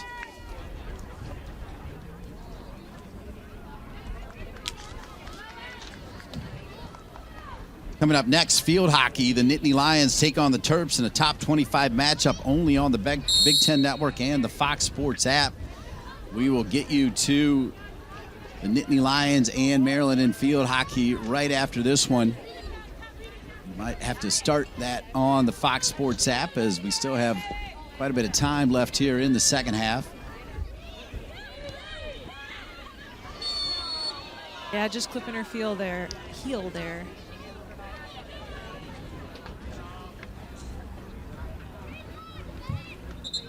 I know how much that one hurts, just getting clipped right in the Achilles. Other games going on right now, noon kickoffs. There are 2 other noon kickoffs with Maryland at Michigan and Illinois at Ohio State. Games that start at 1, Minnesota at Indiana, Rutgers at Iowa. 2 o'clock, Purdue at your alma mater. As we take a look at the score, Lori Walker Hawks Buckeyes just beat Indiana. Now have a lead over Illinois. Iowa, the Fighting Dave Dianis are legit. They hammered Purdue 4-0. Speaking of hammers, Michigan laying down the hammer to Maryland 4-0. It is going to be a fun Big Ten season. Another great adjustment that Michigan State has made. Instead of looking up and down those flanks as much, they're really looking to switch the point of attack. Abby Mueller picked up by Kat Asman. Finding some different and more open channels to progress up the field.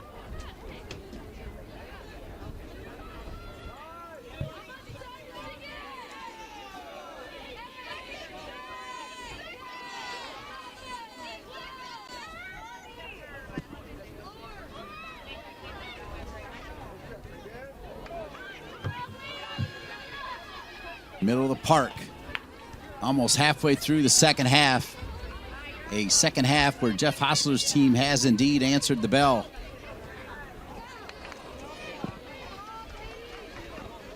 State so fluid in the first half. I mean, they did everything perfect.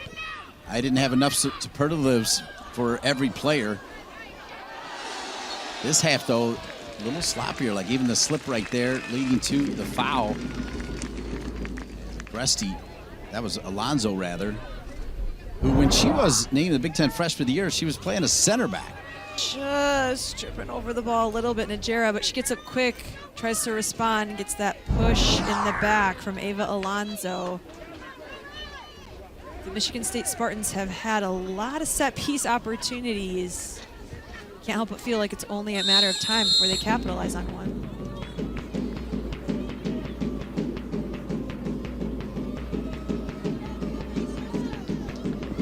Shot kept on the ground by Gaynor. Turned. Good little turn there by Reagan Cox. He's got the only goal for Michigan State, looking for the brace to tie it. Still so much time left. Remember, the second half, you can sub in and out on more than one occasion, so we'll have quite a few subs here, I think, as they try to figure it out. Mimi Hellier into the game with the goggles, the freshman from Kansas. So Rhoda Andrus and Jay Andrus.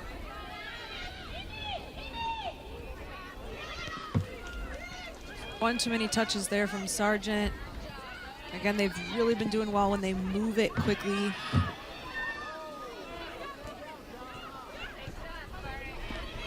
Lonzo. She will play it back to the center back. Here's White. Sophomore.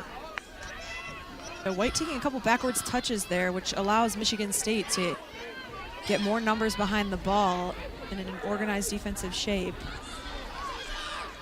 Yeah, we've seen now Corey Dyke drop back to center back as Agresti is out at the moment. So that could be another one of the reasons why they're not so fluid. It's a different shape here, as perhaps Agresti not yet 90 minutes ready, but ready to start the game. For Erica Dombach to slide Corey Dyke next to Alonzo. Tim Wasson, longtime assistant coach. I mean, that's a familiar position for her, though, right? She's played there so far this year. Well, and I asked directly to Erica Dombach, where is her best position going to be at the next level? And she couldn't give me an answer, even though she is highly heralded as a 6. But because she played so well as a center back, they're hard to find, as you know. I think that adds value to her draft stock for sure, the ability to play multiple positions.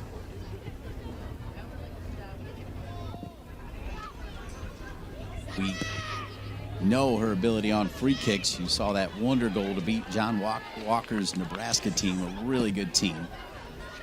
Nebraska and Iowa, 2 teams you do not want to sleep on.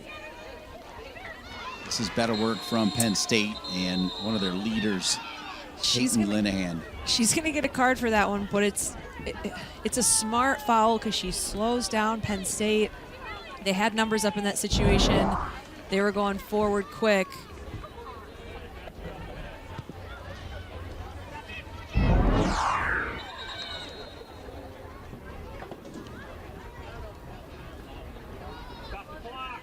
Another whistle. The referee, I believe, wanting them to wait for his whistle here, documenting that red card. So Penn State will get a redo on that restart.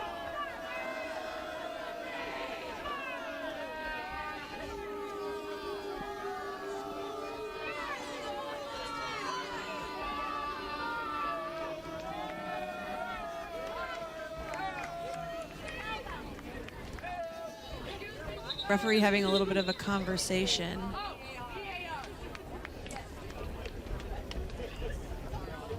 Looks like he's going to review the foul to see if it was yellow card worthy.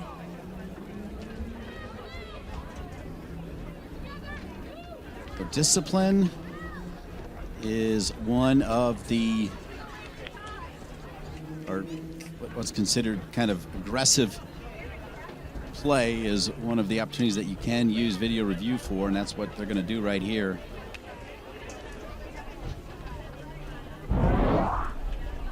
Again, you see her trying to get back, and she does clip her laces, her heel almost. Not sure if it's yellow card worthy.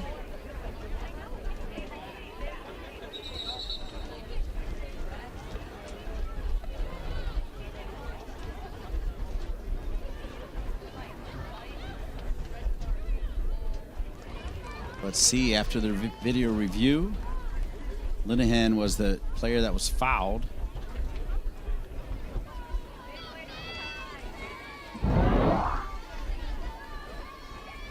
Just see her right foot sneak in front, ties her up. I believe they proceeded with the yellow card. It doesn't look like he made any changes. They did. Yep. She will earn that yellow card.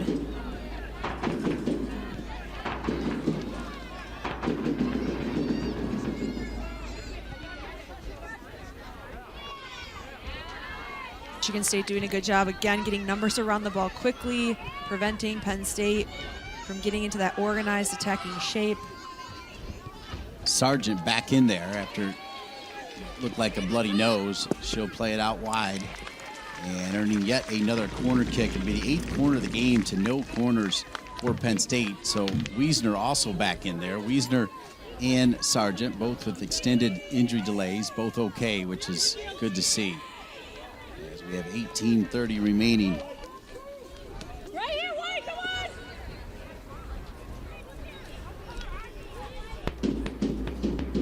Corner kick coming from Reagan Dalton, the senior from Rockford, Michigan, Rockford High School, trying to tie it here. Kept alive, and they'll say whistle was against Michigan State. The Spartans do not like the call. You see the 8 corners for Michigan State, none for Penn State. Yeah, referee feels like it was a handball there. That's what he calls.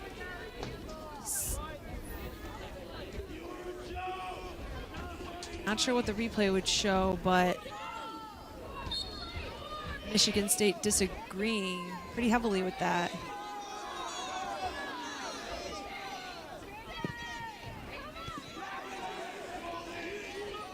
Turnover. Asman rarely makes that kind of mistake, but Michigan State super aggressive here. Penn State cannot figure out something on transition. They will put themselves under pressure. Again, the story of the game to start was the fact that Agresti making her first start at center back, allowing Corey Dyke to move into 10, but now Corey Dyke is back, or moving to the 6 rather, wearing that 10 jersey. Now she's back at center back, along with the German center back who may win Defender of the Year in Mika Shimon. I think that's affected a little bit of the continuity that you saw in the first half. Yeah, and their back four getting up, so you'll notice a pretty big gap between their back four and their midfield. They need to progress up the field together to provide their midfield that support underneath when they need to circulate or switch the ball. Maybe feeling a little fatigue in game number 2 of the week.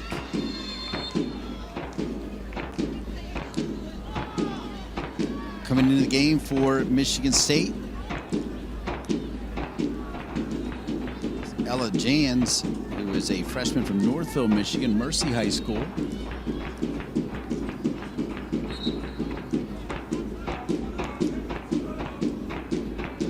Really not a good tempo to this second half. A lot of stops and starts. Most of it controlled by Michigan State. One bounce, it'll find Caitlin Parks.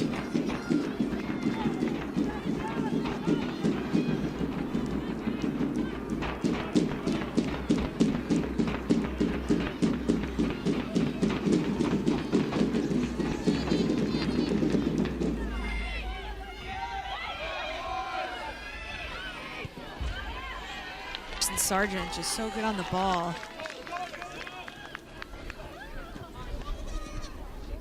I feel like Michigan State might be able to find the equalizer.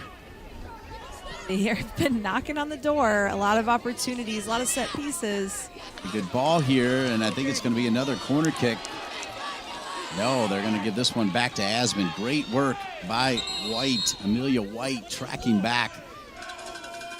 As I mentioned, she started quite a few games, but has still played a lot and has been okay coming off the bench to make an impact. 15 minutes remaining. Does feel a little bit like Penn State is trying to hang on here. We talked about how well they executed those keys to winning the game. Using those 2 6s, getting pressure on the ball quickly, finding chances. Like to see them find that rhythm again. Don't forget, coming up next, field hockey. The Nittany Lions take on the Terps in a top 25 matchup. Found right here only on the Big Ten Network. You might have to start on the Fox Sports app, but we promise you to get that game right here on the Big Ten Network just as soon as we can. Penn State just not feeling they have many options there. You can hear their back line. I don't know who it is yelling, but she's saying, get up, get up, get up. She's right. As they kind of regain a couple feet, a couple yards at a time, they've got to get every line stepping up the field so they can progress. MJ Andrus, Gabby Mueller, and Jordan Wickus, 3 quality players going to come in for Jeff Hostler. Reagan Cox limping off the field a little bit there. But Jeff Hostler staying positive right there. See him clapping. Boy, if anybody is going to have cramps, Reagan Cox has made just unbelievable runs up and down that right side, and she has the only goal in the game. They're going to try to get her sorted out and right back into this game with plenty of time left. Michigan State. See, Wiesner has slid over on the far side to help out Olivia D'Amico. D'Amico with a pretty good touch. Oh, yeah, they'll say D'Amico was fouled. And once again, I think D'Amico's confused. She thought they were calling the foul on her. She's like, that's all ball. Yeah, coming in a little late. She did hit the ball there. They didn't call the foul on her, so yeah, in Michigan State. I don't know who that was that went to ground. Look at another player that's played some key minutes. Olivia D'Amico, part of the Western New York Flash ECNL program. She's out of Victor, New York.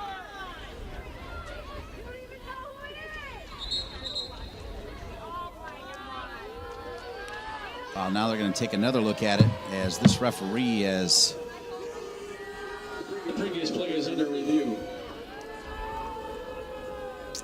really made this second half quite choppy.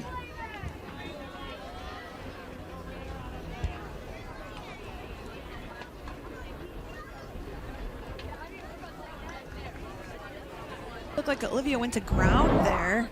You'll notice as she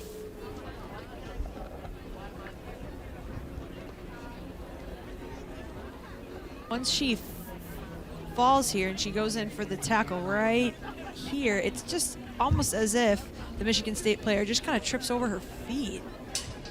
I mean, nothing malicious. Just trying to go for ball and catches her foot. So quick look.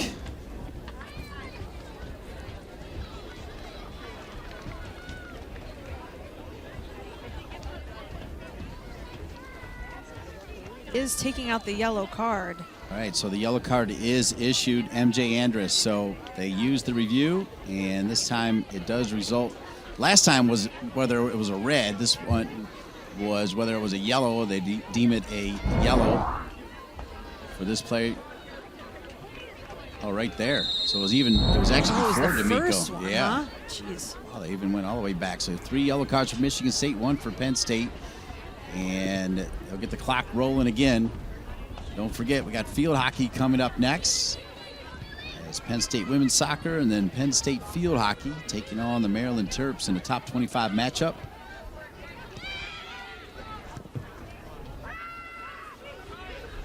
Beautiful ball dropped in behind.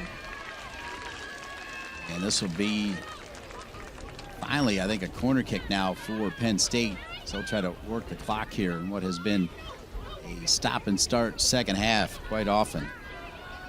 I think their first corner kick of the half. Finally able to maintain a little possession in their attacking half.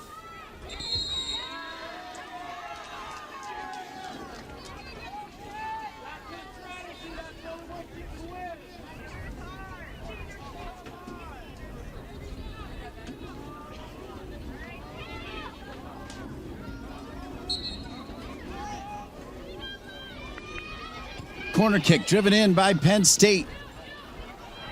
One back by Linehan. Linehan scored the first goal. That touch gets away from her. Michigan State will try to build out of the back. It's going to roll out of bounds. Penn State going to try to manage a little bit of this game as there's still a lot to play. Corey Dyke will leave it to Wheeler for the throw-in. 12 minutes and change remaining.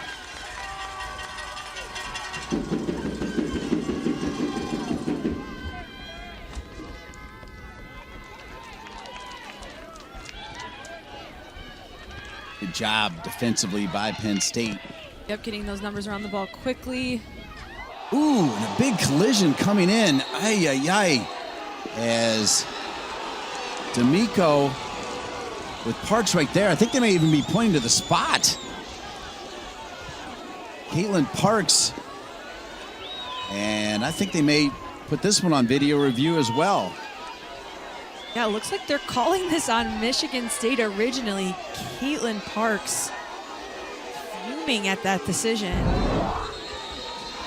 She comes out going for the ball. Both those Michigan State players trying to back away. Yeah, and a little bit of a late hit. from Penn State. Previous play. Boy, I feel like they're going to give this one back to Michigan State, don't you? Yeah, I agree with that. Caitlin Park's getting knocked in the noggin a little bit there, too.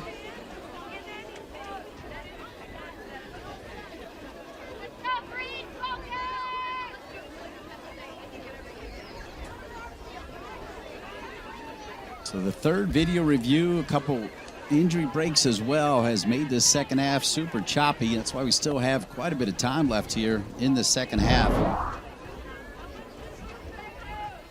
Caitlin Park's coming out, dominating her box. Good for her. Almost in her hands, but not quite yet. Challenging for that one.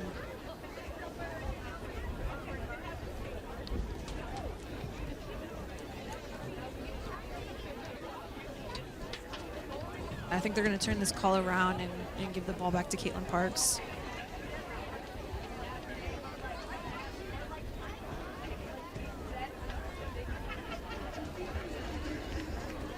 Penn State substitutions, number 14, Caitlin McGee.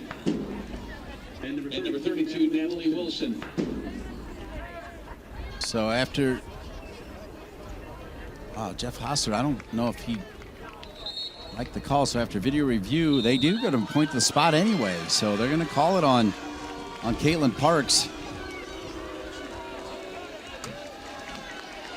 I thought Caitlin Parks got there first, and then D'Amico. She did, but if you see, she's kind of juggling it, so it's not in her hands yet. Oh. But I think it's kind of a rule of thumb, like with protecting the keeper.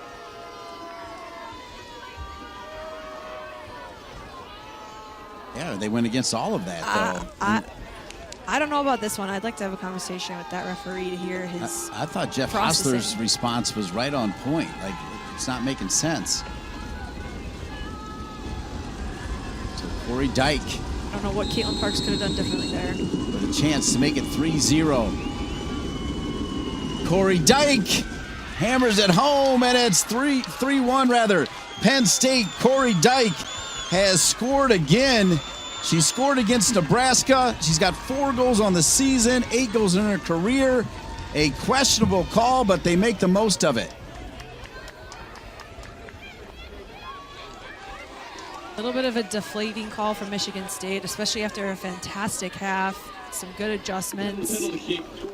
As you mentioned, still a lot of time left. Yeah, beautiful PK. MSU substitution. Caitlin Parks just chooses Reagan Cox. to dive the wrong way.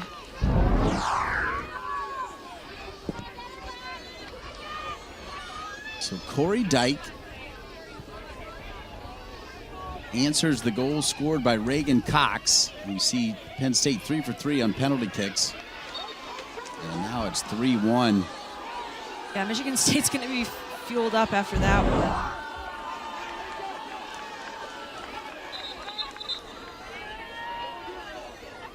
Wow, Yeah, Caitlin Parks was looking at the ball the whole time it was coming in. I don't even think she saw that Penn State player coming in on her right-hand side. And then both just going for the ball, making contact. Looked bad, but it also looked like a fair challenge to me. Michigan State needs to control what they can control here, focus. They've got 11 minutes left, and they've played some beautiful soccer this half.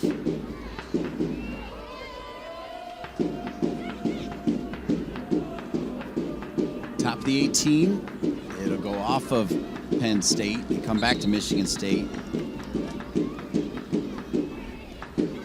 Michigan State sub in number 28, Renee Watson. More subs coming in. Michigan State, Jeff Hostler gives Renee Watson, a freshman from Canada, a chance to get in there.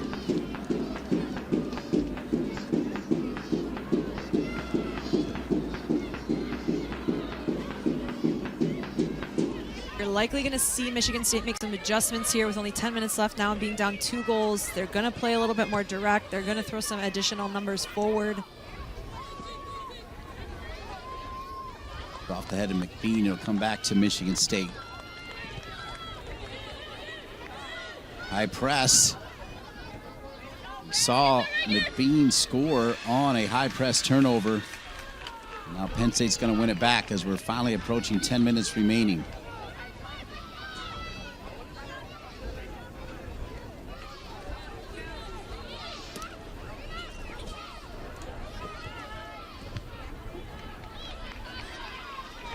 Well, I just don't know what to make of the penalty kick call. I just don't know if... I mean, whatever the explanation was, Jeff Hostler didn't think it was right? You saw his reaction. He just immediately turned around and kind of said, what? And then as we see it again, there's Jeff Hostler. You saw Caitlin Parks, a big-time goalkeeper, by the way. She was great for Wake Forest, transfer, coming in. Yeah, she's experienced, yeah. Right? She knows how to handle those situations, but you can see her. She's looking at the ball. She's focusing on trying to get that ball in her hands, and that Penn State player just comes right out of the right-hand side, and as they're both going for the ball, making contact. Yeah, kind of feel bad. Yeah, for double zero. Graduate student from Upper Marlboro, Maryland. Picked off by Penn State, who have to feel pretty good now after getting that questionable call and converting from Corey Dyke to make it 3-1. Michigan State last year had that Lauren DeBow magic. Who can put it in now? That shot not quite there. Asman had a pretty good beat on it, as it'll stay with Penn State. 8 minutes and 30 seconds remaining. A gainer with that rocket, just wide, taking that one time, striking it with her laces. It was well struck, just a little wide. Her only option there was to do that one touch. Michigan State, as I said, throwing numbers forward.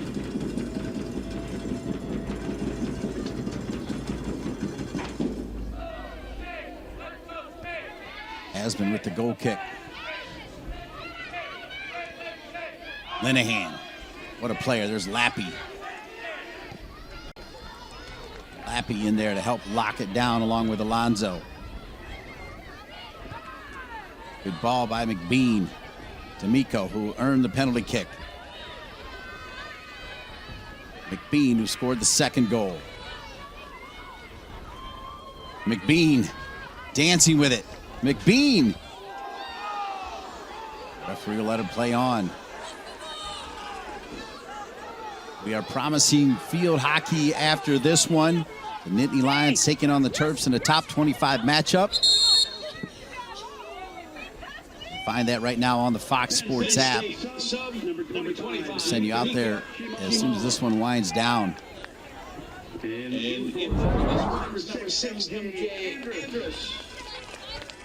Calling that collision right there is Celia Gaynor colliding with McBean. Yeah, I don't necessarily think there was a foul there. She's challenging hard. She's strong and physical. Using that in this attacking third here, just trying to help time wind off this clock. Holding it in the corner of the field.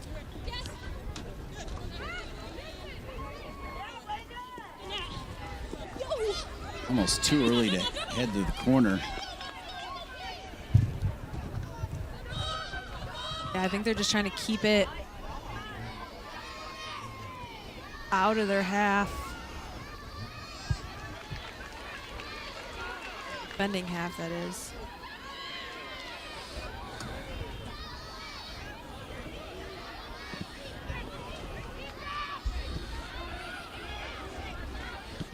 Wheeler.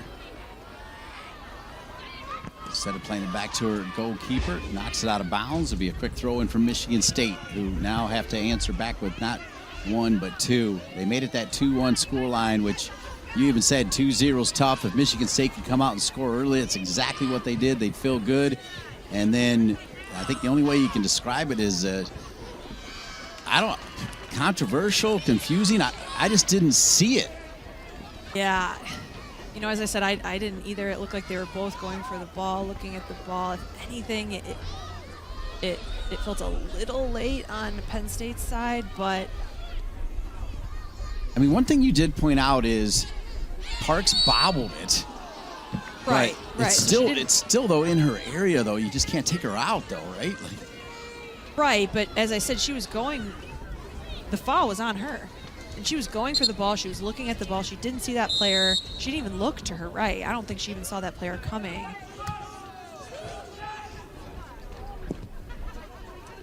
I think that moment's going to be talked about a little bit, and you know, after this game, and Penn State having a little bit more momentum and keeping a little bit more possession now since that moment, feeling a little bit more confident and secure that this game is theirs. 10 shots apiece for both teams. It's not like Michigan State hasn't made themselves very much a part of this game as they came out and got that goal to pull it back and were feeling good. Really had sort of Penn State out of rhythm in what has been a choppy second half. Here comes Michigan State. They can pull one back here right around 5 minutes. They're very much in it. Cleared out of there, though, by the Nittany Lions. Peyton Linehan scored in the 6th minute as Ava Alonso with another dime, former Big Ten Freshman of the Year back in 2021 as a center back. Now with 7 assists on the season, playing in the middle.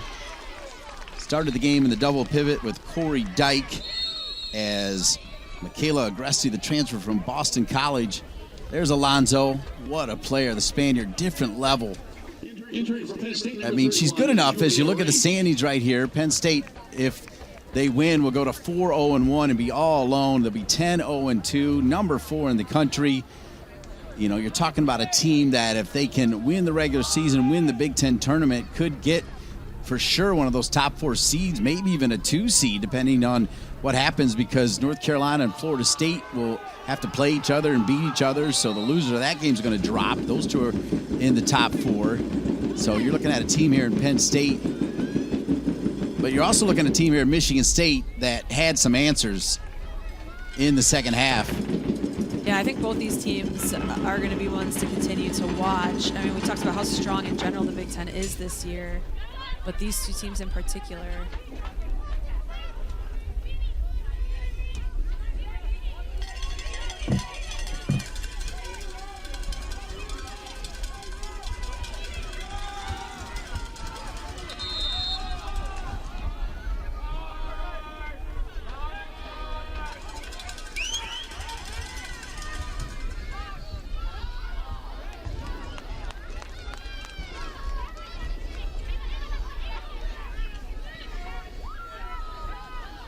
Michigan State moving forward quick, trying to find another opportunity.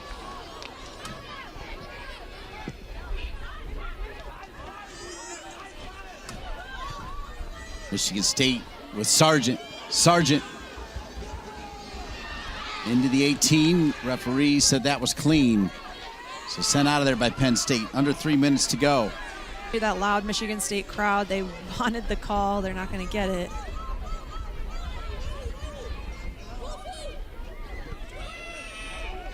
.244 remaining.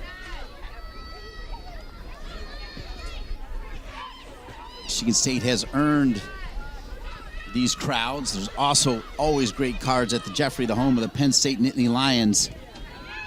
Tremendous environments created by tremendous teams with great talent, great coaches. Erica Dombach, Jeff Hostler, two of the best coaches in the game. Erica Dombach has done it for a long time. Jeff Hostler also with those 3 national championships at Grand Valley State. Big Ten regular season title a year ago after a long drought for the Michigan State program. Let's take a look at her.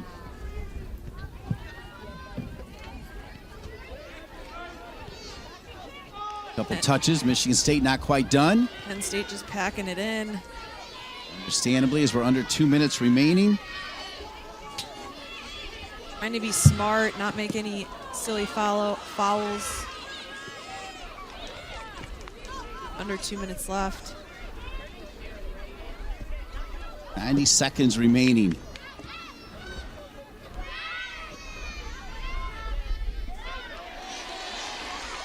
return. Gotta love the fight of a Jeff Hostler coach team as Michigan State still believes, even with 1:20 remaining and now a 2-goal deficit after a questionable penalty kick, one that was finished cleanly by Corey Dyke. Linehan, McBean, and Dyke, your goal scorers for Penn State. Reagan Cox, the goal scorer for Michigan State. That'll lead us to our State Farm State of Success, brought to you by State Farm. Like a good neighbor, State Farm is there, and McBean was there for kind of a stolen goal. They make a mistake in the back, and McBean delivers. Yep, she's given that high pressure. We said they would come with that high pressure. They know that Michigan State likes to play out of the back. So putting them under a little bit. Didn't see that she was standing up there in the 18-yard box, a dangerous ball right across the face of their goal, and she takes advantage of it. 40 seconds remaining. And we'll get you out to more Penn State excitement as Penn State and Maryland field hockey with Jack Kaiser and Kara Lentz.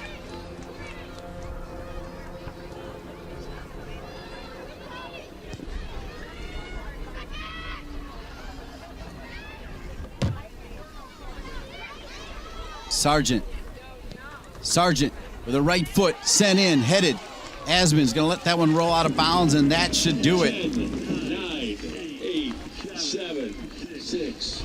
All right, Penn State number 4 in the country. Erica Dombach's team goes to 4-0-1 in the conference. Quick thought on a Penn State win over Michigan State. Yep, no surprise, an experienced, well-organized, tactical team. They come away with a 3-1 win. You know, Michigan State doing their best to battle in that second half, but just not quite able to respond with that second goal.